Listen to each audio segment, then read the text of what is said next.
Here are the 2 keys for the customers' cars, which are parked outside, all serviced and ready. Thank you. And the 2 bills.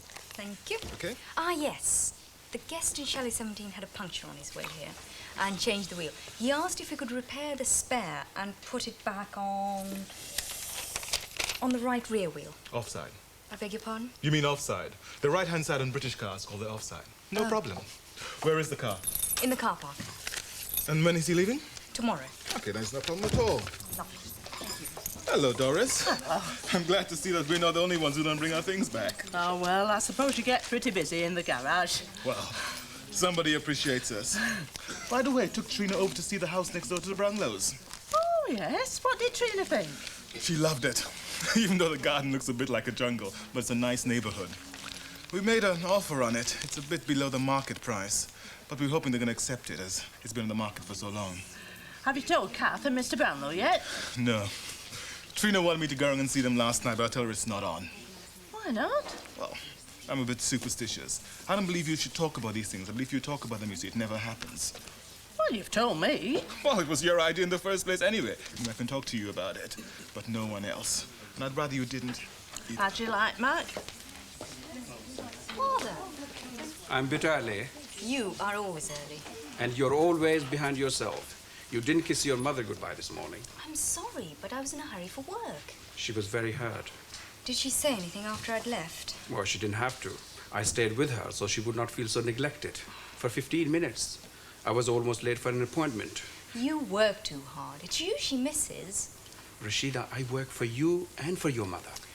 I just wish sometimes she'd take me for granted. Understand that I loved her without me saying so all the time. Of course she doesn't take you for granted. I'm sorry. Well, be nice to her, especially tonight. Hmm? You know, it's you she wants, and you're always working. Everyone in a family has a role. Mine is to provide. And mine is to be the daughter?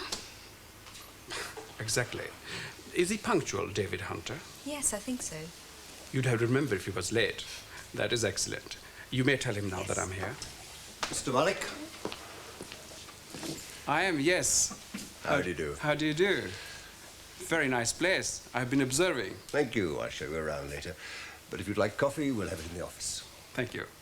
Fine. Would you order some coffee and biscuits? You know what your father likes. Yes, at once. Through here. Did he buy that? Must have been a bit of a facer. Really? Hmm. So he accepts then that all the evasion was just because of you and Eddie Lee? Hmm.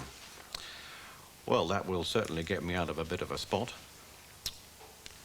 No, he's around somewhere. He's got the day off. Reggie? Yeah?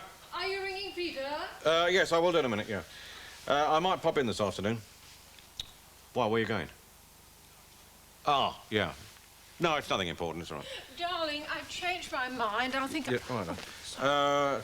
If there's anything I should know, you can get me at the office up until about 4:30. Oh, yeah, OK. Yeah, bye-bye. Sharon's got a meeting with GoCol this afternoon, some sales drive, I think. I'm phoning Peter now. I do wish you wouldn't, dear. You will be driven and no arguments, all right? I'm perfectly capable of... Peter, would you bring Mrs. Lamont's car round right away and then drive her into Birmingham, please? Yep, thank you. The roads are shocking. I will not have you taking risks. Don't mollycoddle me. You're worth it. I am? Well, what kind of question's that?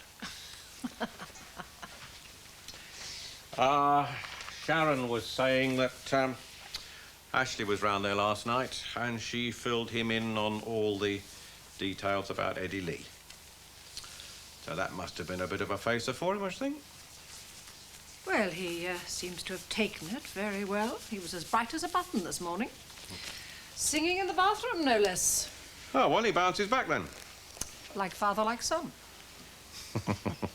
Well, I had better be going. Now, let me see if I've got everything. Checkbook? Yes. So what else do you need? You? Bye-bye. Have a nice day. Oh, hello. Where are you off to, then? Oh, well, now, boots with Mr. Harry, a nice little tweed number with Pamela, lunch with Paul Whitehead, and a fashion show afterwards. Coming? Huh, you're kidding. Oh, by the way, your Pagliacci's getting a little scratchy on the top notes. Get off. Oh, well, Mum seems chirpy enough. Yes, she was saying the same thing about you. Oh, well, that only leaves you then. Oh, I'm not so dusty. Good. You got the day off? Yep. Doing anything? Why? Well, just thought you might like a round of golf. I could take the afternoon off. No, not really. I said I'd give Sharon a ring. She won't be there. Oh? No, she's got a meeting today that'll take up most of the day. I see. Does that leave you high and dry, then? No. There's one or two things I can look into. Dad? Hmm? I take it you knew about her and Eddie Lee? Yes. But you didn't say anything?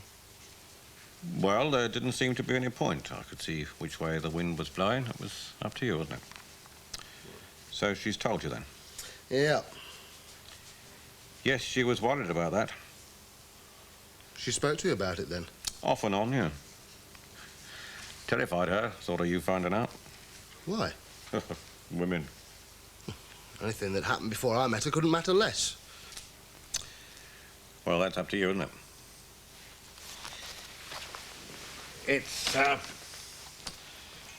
It's not exactly straightforward. Oh? Well, there's a bit of a guilty area there, you know. I suppose she feels a bit ashamed about it, and it's understandable that she wouldn't want to do anything to spoil the image. That'd take a lot of doing. Well, I expect she's relieved that you know, and that it doesn't seem to make any difference. So that's it, is it? The Eddie Lee mystery is now solved. Some of it. What do you mean, some of it? Well, that's the thing about my job, isn't it? You get the answer to one question, and you're on to the next. There's nothing for me in Uganda. Once a man has left one home, as I left Pakistan, it is easy to leave the next. Would you find it easy to leave England? I hope it would not be necessary. Yeah. Yes, the Amin's situation was extraordinary. Yes, extraordinary, but one looks ahead, does one not? And you look ahead here. My children are here. They're grown-up British. They're my nation. And if their nation is Britain, so be it. Good. Because if you did invest, it will be important to assume stability. I would intend my investment to be a long-term one.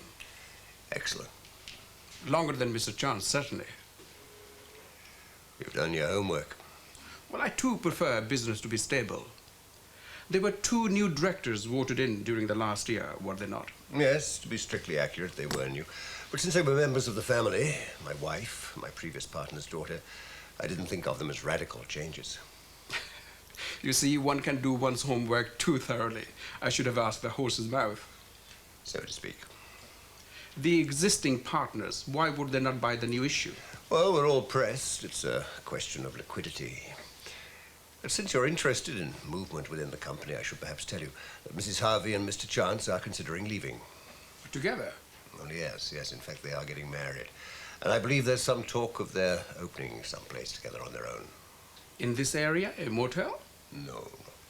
No, in fact, Mr. Chance is not really interested in the catering business. He came in, as I assume you would, for the investment potential. Who would buy their shares? My wife and I have first option.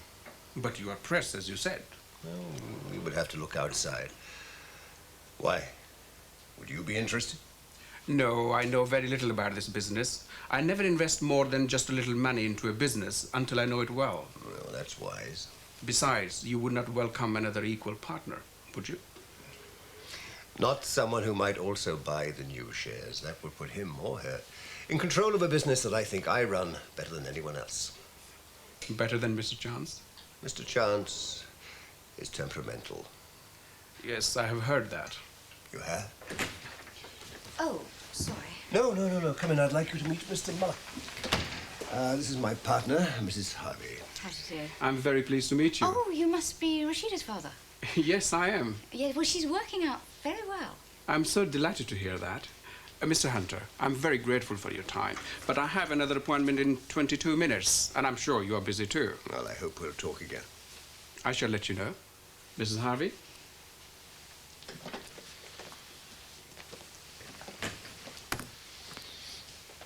$22. 21 now.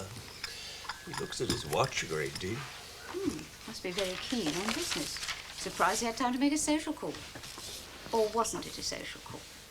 Of course, I'm sure he's very keen to see that we're a good influence on Rashida. He's interested in the new share issue. Oh, I see. You must be very sure that he'll vote with you. Oh, why do you say that? Because you'll veto anyone else. Anyone who might buy your shares or Adam's, yes, I do have that right. So would you if I sold out. The question is, are you still going to? Yes, I am. Have you talked to Adam since the other day, since you made your decision? No, not about that. There wasn't time, the right sort of time.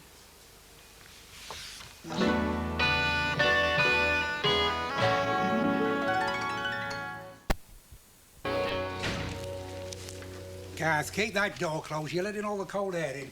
You don't mind if I come in, do you? Besides, Doris is here. Oh, sorry. Evening, Mr. Brownlow. Hello, Miss Luke.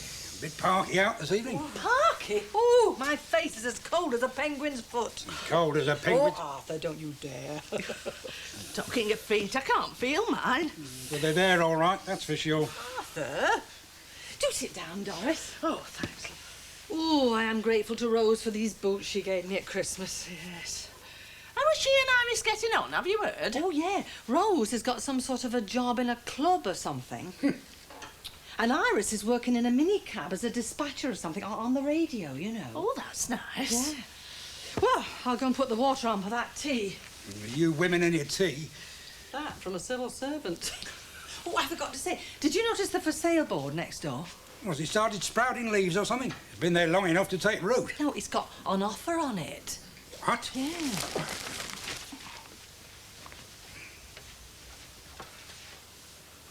So it has. Wonder who should get. Well, it's only under offer. There's no telling they'll buy it.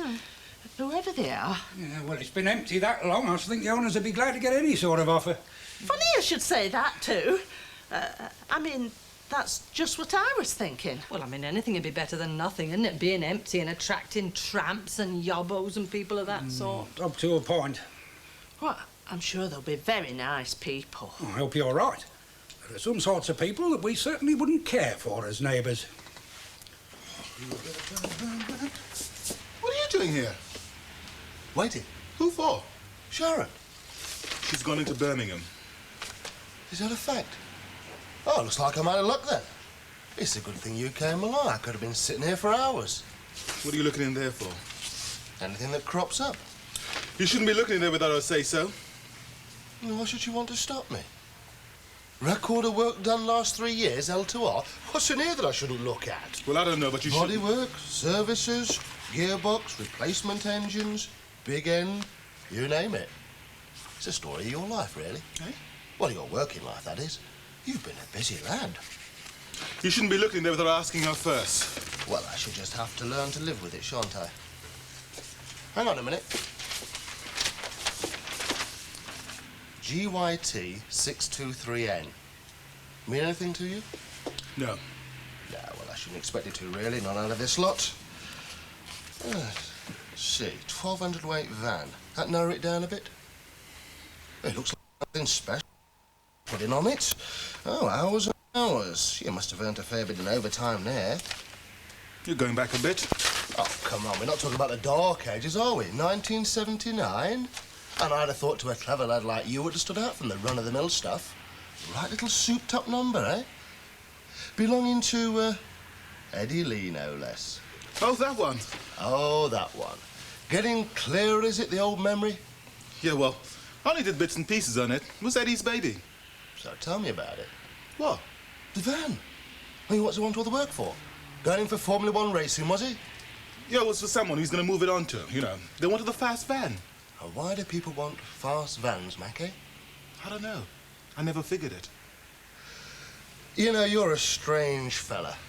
You spend hours working with Eddie Lee, just the two of you out there beavering away, and yet you don't know a thing about him. And you don't know anything about this van either.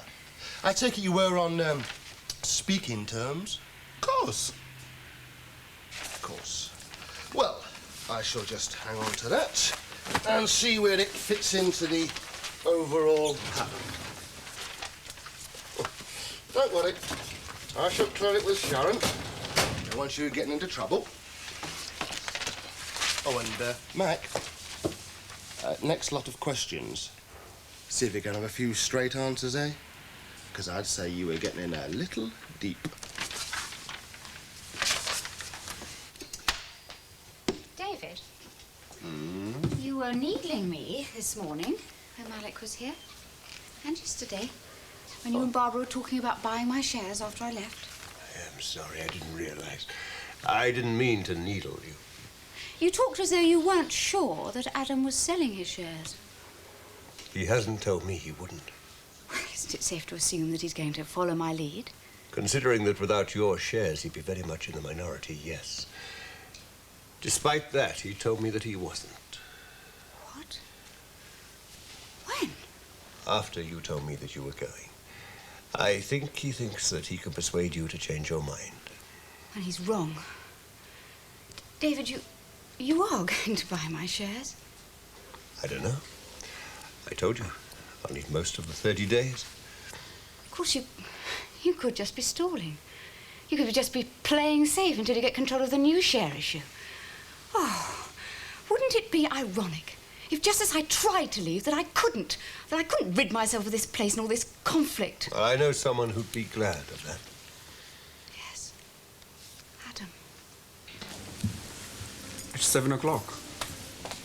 The evening receptionist hasn't come yet. She's late. Father, I told you needn't come to pick me up. It would have been much easier for me to take the bus. I don't like you traveling alone in the evening. Excuse me. Rashida, has Mrs. Harvey left for home yet?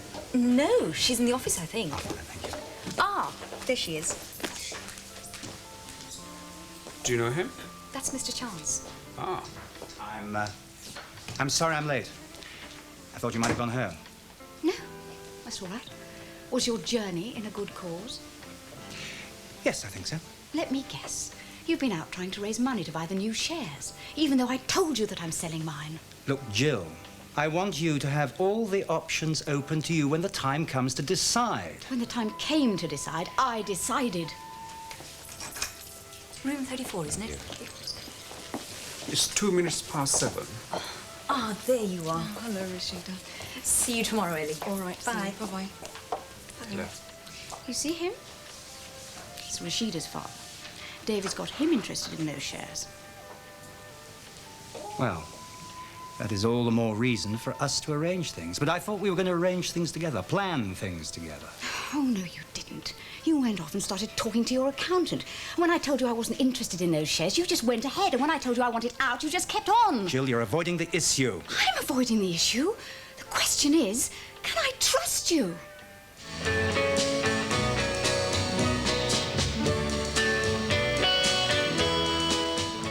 More chaos with Frank Spencer in just a moment on UK Gold with a Christmas special of Some Mothers Do Have 'Em.